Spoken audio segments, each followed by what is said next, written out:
Child support arrears are one of the most controversial subjects in all of family law. Many people owe child support arrearages with interest at a statutory rate, which goes up and down, for their entire life. Why is that? Suppose that a mom and a dad have a relationship and then no paternity case is filed, but the Department of Revenue files a case against the dad for not seeing his child and not paying child support. Right off the bat, arrearages are assessed to the dad, whether or not the mom allowed the dad to see that minor child, which could be a very sad situation in and of itself. The dad now owes thousands of dollars of child support arrearages plus ongoing child support, which, because of not seeing that kid, could be so much money that the dad can't afford their lifestyle. This leads some people to quit their jobs. This leads some people to stop paying and vanish from public viewing for a little while, move to another state, even move to another country. And what happens? Those child support arrearages grow and grow and grow, and the interest compounds and compounds and compounds. Alternatively, even in some cases, where dads have court established time sharing through a parenting plan, those amounts of arrearages might accrue because the child support assessed is more than the dad earns.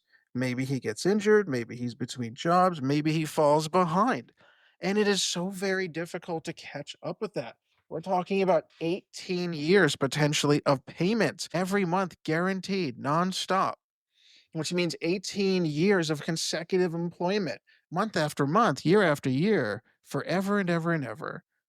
Those payments are a lot like a mortgage payment, a lot like a student loan debt. They can accrue, they can be very harsh.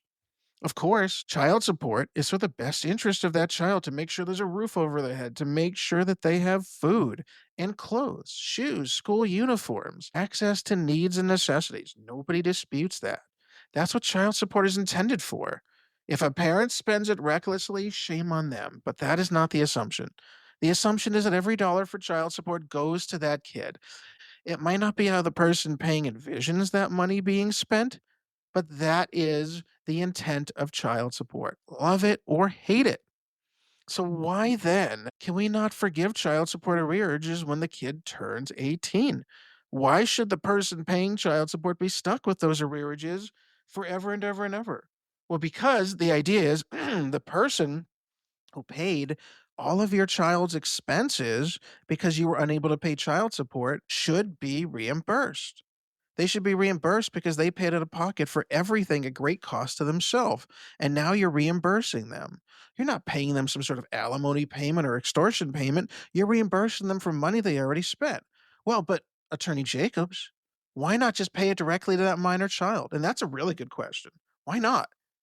Well, the minor child wasn't the one that paid all those expenses, the other parent was. But doesn't that make sense? If it's for the minor child, then it can help the minor child in college and beyond. And that can even enhance the relationship between the person paying and that now minor child that has reached the age of majority.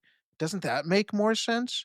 Well, it really does, but essentially one party's paying and they're paying on your behalf and now you're reimbursing them and that's it, says most states to my knowledge, and that is the law in Florida. Well, can child support arrearages be forgiven? We get a lot of phone calls. Hey, I'm $50,000 in debt. Can you get rid of it? No, it doesn't just go away because your kid's over 18. The other party still needs to be reimbursed. Your child still needs to be provided for if that's what the other party chooses to do. However, in some cases, if the other party forgives your arrearages and the state of Florida has not been on the hook for paying for your child's expenses, health insurance, and such, then by mutual agreement, they might be forgivable. There's no guarantee, but they might be. They could also be reduced. And there's nothing nice about the fact that to enforce child support, a dad or a mom might be placed in jail and eventually in prison for failure to pay. A writ of bodily attachment means a capias for their arrest, means they're going to jail or worse. Their credit might be destroyed. There's so many negative things here. They might lose their job. And then how are they supposed to pay child support? The system is not perfect, but there's a long arm that goes along there of punishment. Because without punishment, whether or not it fits the crime, maybe the party that has to pay might choose not to pay. And of course, who in their right mind would not pay for their children? I think it's a lot more complicated than that. And paying child support can be punitive. But this is the best that can be done with a one size fits all standard for the best interest of the minor child, and let's not lose sight of that fact. The kids are the preliminary concern, and nothing else matters.